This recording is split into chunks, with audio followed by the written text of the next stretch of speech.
আসসালামু আলাইকুম। দেখেন এখানে কি একটা ঘটনা ঘটছে। এখানে নাকি 10 প্লেট চাউলের ভাত এবং 10 প্লেট খাসির মাংস খাওয়ার এক বিশাল প্রতিযোগিতার আয়োজন করছে এই এলাকার একজন লোক। আর সেই আয়োজন দেখতে কিন্তু এখানে লোকের লোক, কারণ চারিদিক শুধু লোক আর লোক। আর এই আয়োজন কে করছে এবং কার সাথে আয়োজন এবং কে খাবে সবই কিন্তু শুনবো আমরা আজকে এই জনতার মুখ থেকে। এবং দেখতেছি কিন্তু আয়োজন অলরেডি শুরু হয়ে গেছে। দাদা খাবে কিনা খাবে যেই লোক। কোন লোক? আপনি খাবেন নাকি ভাই? আপনি খাবেন?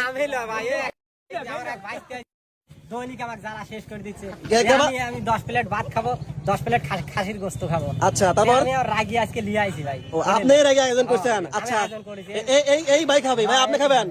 আচ্ছা, আপনার সাথে আপনার কি ভাইস্তে না? হ্যাঁ, কি কি কি মিটাইছে? মানে কি 10 প্লেট গরু ইয়ার খাসির মাংস আর 10 প্লেট ভাত। ভাত? এই 10 আর প্লেট একটা আস্ত মুরগি। ও বাবা, সাথে আস্ত মুরগিও আছে, তাই তো দেখতেছি। এত কি খাওয়া যায়? হ্যাঁ, সম্ভব? এটা সম্ভব?